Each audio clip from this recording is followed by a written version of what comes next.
사무엘상 22장 1절에서 2절까지의 말씀입니다. 다 찾으셨으면 저와 여러분이 함께 합독하여 읽도록 하겠습니다. 시작. 그러므로 다윗이 그곳을 떠나 아둘람 굴로 도망하매 그의 형제와 아버지의 온 집이 듣고 그리로 내려가서 그에게 이르렀고, 환난 당한 모든 자와 빚진 모든 자와 마음이 원통한 자가 다 그에게로 모였고, 그는 그들의 우두머리가 되었는데 그와 함께한 자가 400명 가량이었더라. 아멘.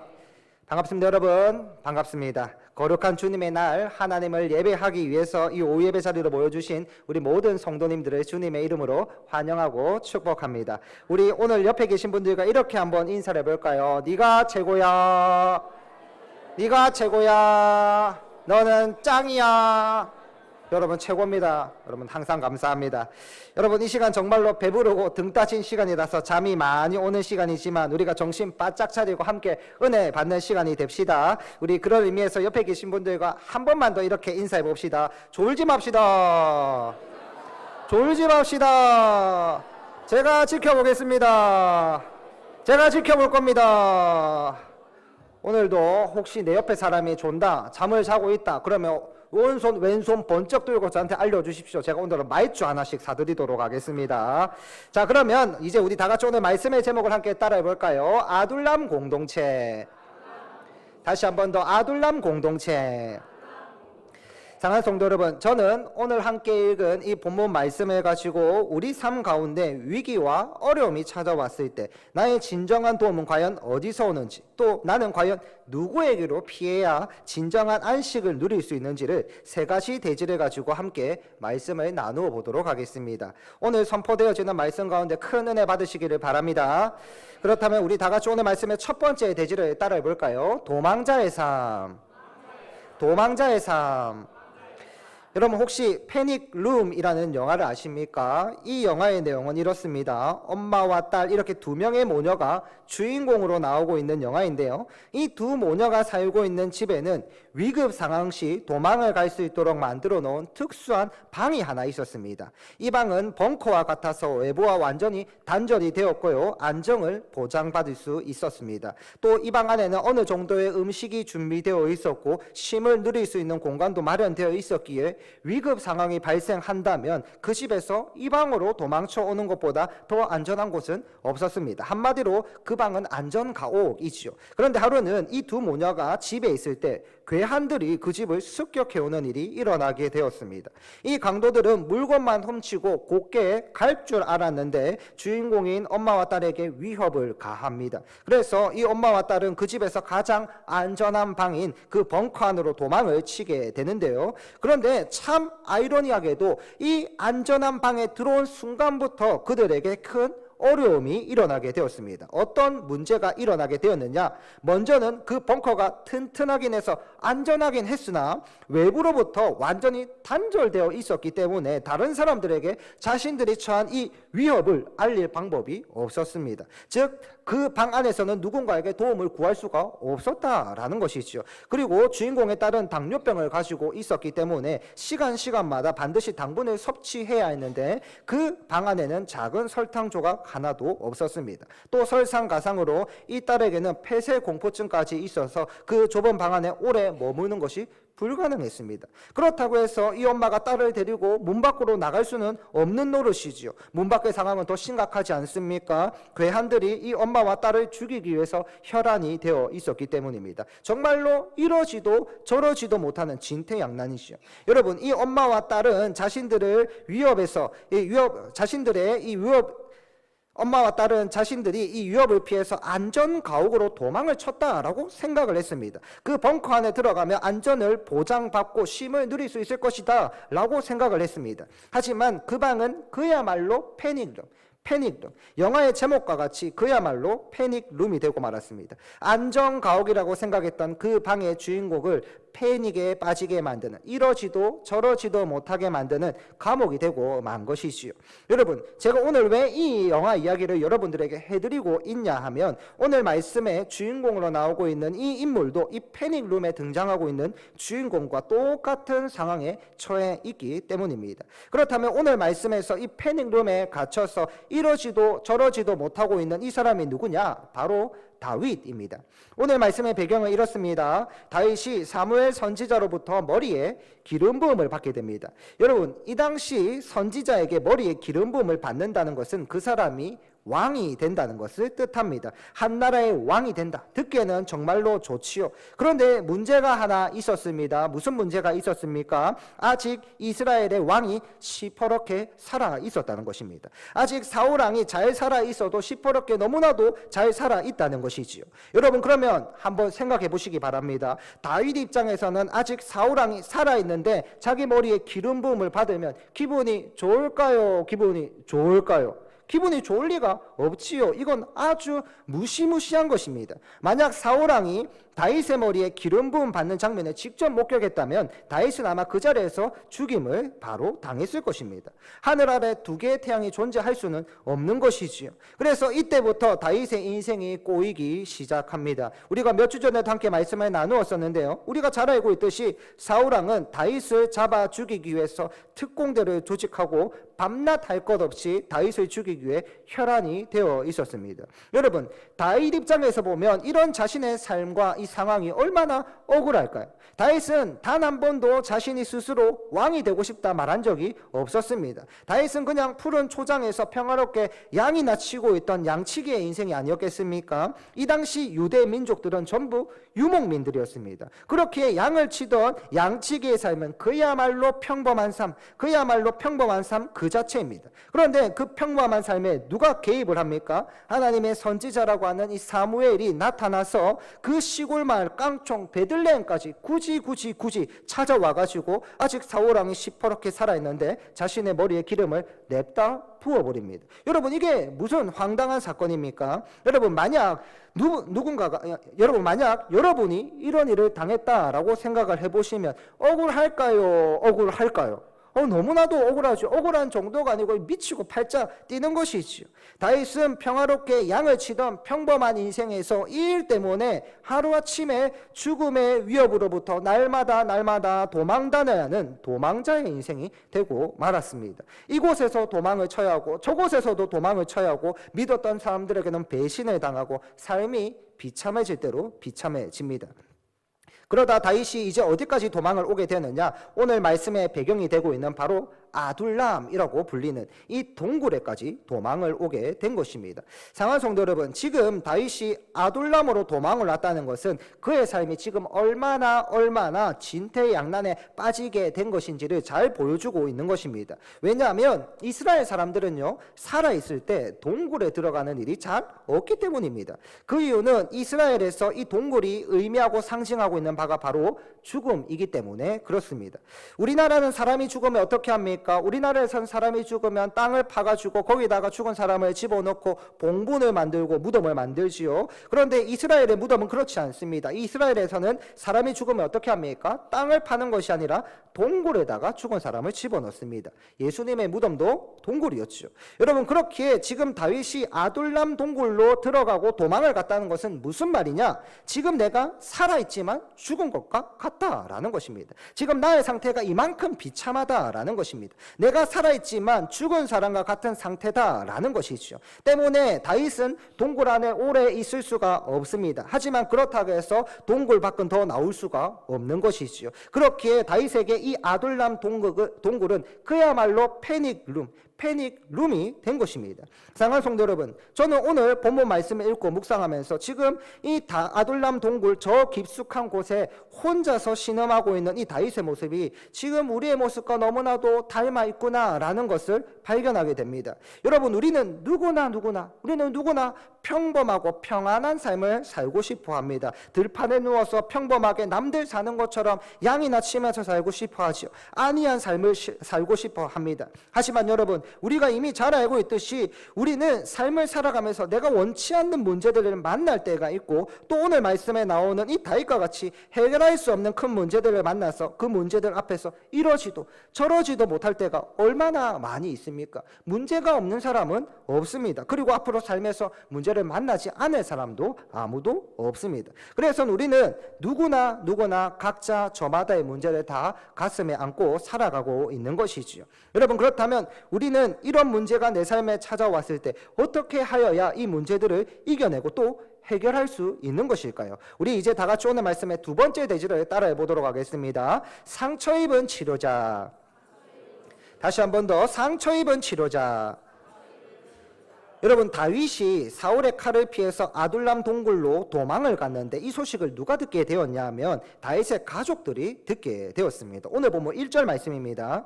그러므로 다윗이 그곳을 떠나 아둘람 굴로 도망하매 그의 형제와 아버지의 온 집이 듣고 그리로 내려가서 그에게 이르렀고. 아멘. 다윗의 형제와 가족들이 전부 아둘람으로 찾아왔습니다. 아마도 사울왕이 다윗을 잡기 위해서 그의 가족들도 정말로 힘들게 했겠지요. 사울의 압제에서 도저히 살 수가 없었기 때문에 그의 가족들도 전부 아둘람에 숨어있는 다윗을 찾아 도망을 왔습니다. 그런데 오늘 말씀해 보니까 이 다윗의 가족들 뿐만 아니라 다른 사람들도 이 아둘람에 모여들기 시작했다라고 하는데요. 오늘 본문 2절 말씀입니다. 환난당한 모든 자와 빚진 모든 자와 마음이 원통한 자가 다 그에게로 모였고 그는 그들의 우두머리가 되었는데 그와 함께한 자가 400명 가량이었더라. 아멘.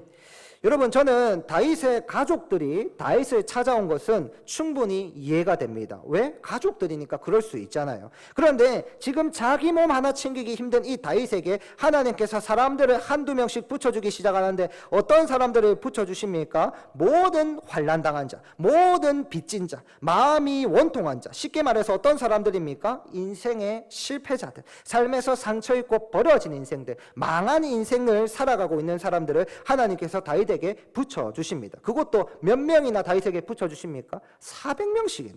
무려 400명씩이나 사람들, 다윗에게 이런 사람들을 하나님께서 붙여주십니다. 여러분, 이건 진짜 하나님께서 너무하셔도 너무하신 거 아닙니까? 지금 다윗에게 당장 필요한 것이 무엇이겠습니까? 사울의 군사들을 피할 안전가옥, 그리고 그 안전가옥을 더욱 안전하게 지켜줄 만한 훈련받은 강한 용사들이 필요하지요. 그런데 다윗이 지금 하나님으로부터 받게 된 사람들이, 이 사람들이 누구입니까? 오합지졸들입니다.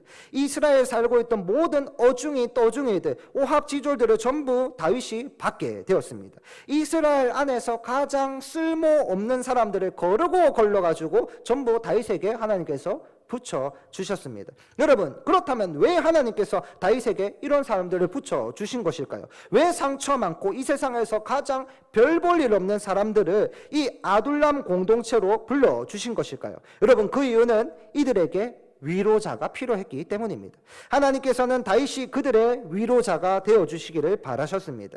지금 동굴 안에 들어가서 패닉에 빠져있고 정말로 위로가 필요한 사람은 다윗 본인인데 하나님께서는 그런 다윗에게 너가 이들의 위로자가 되어줘, 너가 이들의 위로자가 되어주어라 말씀하십니다. 그렇다면 여러분, 왜 하나님께서 다윗에게 이들의 위로자가 되어주라 말씀을 하신 것일까요? 그 이유는 지금 이 아둘람 공동체 안에는 상처 입은 치료자가 절실하게 필요했기 때문입니다. 하나님께서는 다윗뿐만 아니라 이 아둘람에 모인 모든 사람들이 서로가 서로의 아픔을 위로하면서, 서로가 서로의 아픔을 치료하면서 함께 이 공동체를 세워가기를 바라셨습니다. 사랑하는 성도 여러분, 하나님 나라 법칙은 바로 여기서부터 나옵니다. 상처 입음, 자격 없음, 연약함, 부족함. 여러분, 그래서 이 아둘람 공동체가 지금 우리에게 보여주고 있는 것이 무엇입니까? 이 공동체가, 이 아둘람이 우리에게 보여주고 있는 것이 무엇입니까? 그것은 바로 지금 우리가 속해 있는 이 교회입니다. 이 교회 공동체의 모습을 보여주고 있습니다. 상처투성이 아둘람의 모습이 바로 저와 여러분이 속해 있는 이 교회 공동체의 모습입니다. 여러분, 교회가 어떤 곳입니까? 이 교회란 어떤 곳입니까? 자격 없는 자, 상처 입은 자, 연약한 자, 아무 소망 없는 자들이 한데 모여서 함께 모여 있는 곳이 바로 교회 공동체가 아니겠습니까? 그래서 교회 안에서는 서로가 서로를 용납해야 하는 것이고, 나보다 남을 더 낮게 여겨야 하는 것이고, 나도 상처를 입어서 자격이 없지만 나보다 더 어려운 지체를 섬기며 살아가며 믿음으로 나아가는 소망의 공동체가 이 교회가 되어야 하는 것이 아니겠습니까? 하나님께서는 이것을 통해서 아둘람 동굴 깊숙한 곳에 숨어있던 다윗을 위로하시고 치료하시기를 원하셨던 것입니다. 그리고 또한 훗날 시간이 지나서 다윗이 이스라엘의 진짜 왕이 되었을 때 이 아둘람 공동체에서 만났던 모든 사람들이 이스라엘의 기초를 쌓는, 초석을 쌓는 사람들이 다 되었지 않습니까? 이 버려진 인생들이 함께 이스라엘을 세워가고 훗날 다윗의 든든한 용사들, 최측근들이 되어서 이스라엘을 함께 세워가는데 크게 쓰임을 받게 되었습니다.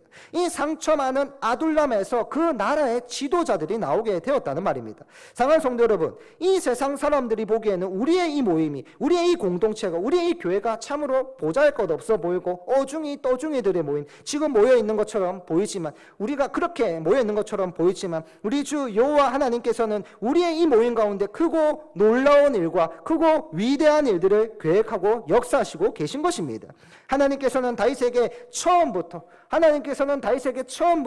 훈련받은 용사들을 붙여주실 수도 있고, 아둘람 동굴이 아니라 처음부터 좋은 요새를 허락하여 주실 수도 있습니다. 그러나 우리 주 여호와 하나님께서는 이스라엘 안에서 가장 낮고 가장 약한 자들을 모으시고 그들로 하여금 하나님 나라의 놀라운 일들을 행하시기를 원하셨던 것입니다. 아둘람 공동체를 통해서 하나님께서 다윗의 무너진 자존감을 회복시키시고 앞으로 한 나라의 왕으로서 가져야 할 자질들과 사람들을 전부 이 공동체에서 만나게 하신 것입니다.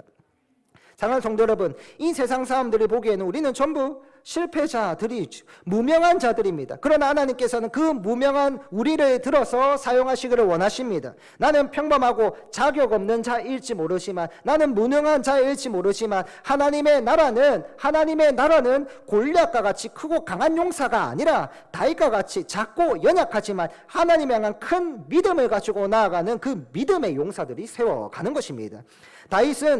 하나님은 다윗의 상황은 끝없이 아둘람으로 몰아가십니다. 그러나 그 아둘람은 하나님께서 준비해 주신 놀라운 복의 통로가 되었습니다. 여러분, 이것은 우리에게도 마찬가지입니다. 하나님께서는 우리의 상황을 아둘람으로 몰아가시고 이러지도 못하고 저러지도 못하고 내가 어떻게 해야 하나 고민하게 만드는 패닉룸으로 몰아가실 때가 있습니다. 하지만 그때마다 우리는 기억해야 합니다. 하나님께서 우리를 코너로 몰아가신 그 아둘람이 회복의 장소요, 치유의 장소요, 소망의 장소가 된다는 사실을 말입니다. 여러분, 우리 이제 다 같이 오늘 말씀의 마지막 세 번째 대지를 따라해 보도록 하겠습니다. 내 삶의 아둘람. 여러분, 제가 어릴 때 어느 시골집으로 놀러를 갔는데 거기 마당 한켠에는 닭을 키우던 닭장이 하나 있었습니다. 그 닭장 안에는 닭들도 많이 있었지만 병아리들이 참 많이 있었는데요, 저는 거기서 참 재미난 광경을 보았습니다. 어린 제가 병아리가 귀여워가지고 가까이 가서 한번 보려고 하니까 그 병아리들이 전부 엄마 닭의 품속으로 들어가는 것입니다. 자기들끼리 재밌게 놀고 있다가도 뭔가 큰 소리가 나거나 사람들이 가까이 다가가면 어김없이 그 병아리들은 전부 엄마 닭의 품속으로 쏙 하고 들어갔습니다. 저는 닭 한 마리가 그렇게 많은 병아리들을 품을 수 있다는 것을 그때 처음 알았습니다. 여러분, 병아리들이 이렇게 엄마 닭에 가서 그 품속에 숨는 이유가 무엇이겠습니까? 그곳이 가장 안전한 장소이기 때문에 그렇습니다. 병아리에게는 그 닭장 안에서 더 좋은 안식처도 있을 것이고 더 튼튼한 피난처도 있겠지요. 하지만 그 병아리들에게 있어서만큼은 그 어떤 장소보다 엄마 암탉의 그 품속에 가장 따뜻한 것이고 가장 좋은 피난처가 됩니다. 사랑하는 성도 여러분, 우리는 지금까지 다윗이 문제를 만나고 위기를 만났을 때 아둘람 동굴로 도망을 간 이야기를 함께 나누어 보았습니다. 그렇게 여러분, 이제 우리도 오늘 이 말씀을 생각할 때마다 떠올리고 기억을 해야 합니다. 나에게도 이런 문제가 찾아왔을 때, 나에게도 이런 어려움의 문제들이 찾아왔을 때 내가 피할 아둘람 동굴이 있다는 사실의 말입니다. 그렇다면 사랑하는 성도 여러분, 오늘 말씀에서 내가 위기 때마다 피할 바위가 되어주시고 내가 위기 때마다 피할 방패가 되어주시는 나의 영원한 아둘람 동굴이 되어주시는 그분이 누구십니까? 바로 우리 주 예수 그리스도입니다. 수고하고 무거운 짐진 자들아 다 내게로 오라. 내가 너를 쉬게 하리라 말씀하시면서 친히 우리의 아둘람 동굴이 되어주시는 바로 우리 주 예수 그리스도입니다. 사랑하는 성도 여러분, 우리는 오직 예수 그리스도께로만 피해야 합니다. 오직 우리 주 예수 그리스도께로만 피해야 합니다. 그분이 우리의 진정한 피난처시죠. 그분만이 우리의 진정한 안식처가 되어주십니다. 그래서 예수님 주위에는 늘 상처 입은 자, 늘 병든 자, 자격 없는 자들이 넘쳐 흘렀습니다. 모이고 모였습니다. 왜입니까? 그분이 우리의 아둘람이 되어주셨기 때문입니다.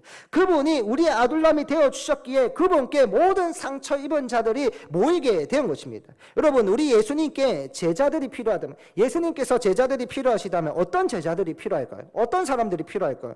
복음을 잘 전하는 자, 언변이 탁월한 자, 끼니 때마다 예수님께 좋은 음식을 제공하고 쉼을 드릴 수 있게 하는 돈 많은 부자, 어떤 상황에서도 예수님을 끝까지 배신하지 않을 의리 있는 사람, 이런 사람들이 예수님께 필요한 제자들의 모습이지요. 그런데 우리 예수님께서는 그런 멋진 사람들, 그런 근사한 사람들이 아니라 그 시골 갈릴리 총구석에서 흔하디 흔한 어부들을 부르시고 남의 등이나 처먹고 살던 세리를 부르시고 결국에는 자신을 배신하고 버린 그 의리 없는 자들을 자신의 제자로 삼아주셨습니다. 여러분, 이게 어떻게 가능한 일입니까? 이게 어떻게 가능한 일이겠습니까? 왜 예수님께서 뭐가 아쉬우셔서 이런 어중이 떠중이도 오합지졸 바보 멍청이 같은 자들을 제자로 불러주시고 하나님 나라의 일과 사역을 감당하는 데 사용하여 주십니까? 예수님께서 뭐가 아쉬우셔서.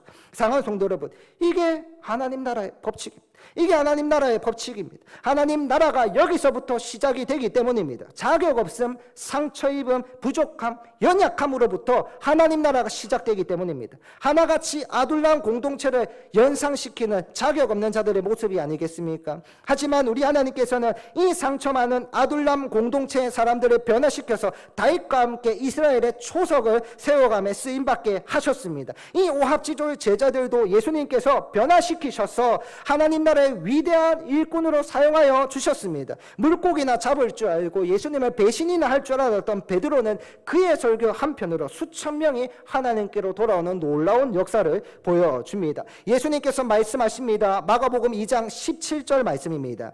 예수께서 들으시고 그들에게 이르시되 건강한 자에게는 의사가 쓸데없고 병든 자에게나 쓸데가 있느니라. 나는 의인을 부르러 온 것이 아니로 죄인을 부르러 왔노라 하시니.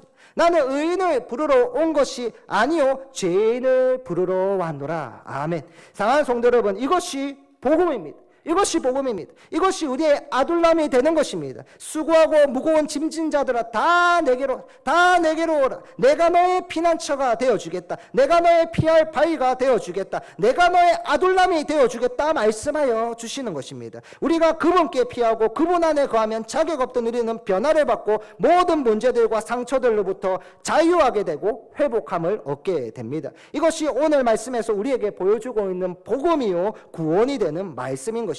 여러분, 우리에게는 아둘람이 필요합니다. 여러분, 우리에게도 아둘람이 필요합니다. 바로 우리 주 예수 그리스도가 필요한 것입니다.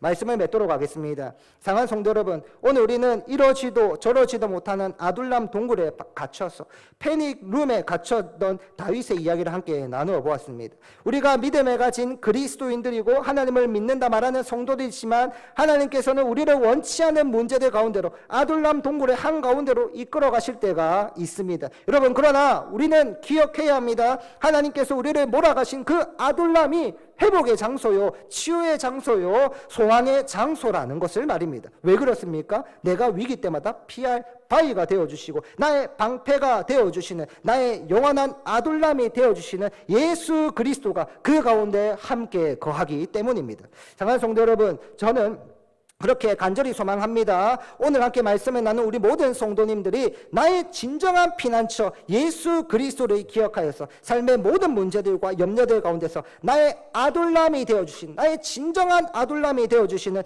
예수 그리스도를 믿음으로 모든 상황과 문제들을 능히 이기시고 승리하시는 믿음의 그리스도인, 승리의 그리스도인들이 되시기를 우리 주님의 이름으로 간절히 소망합니다.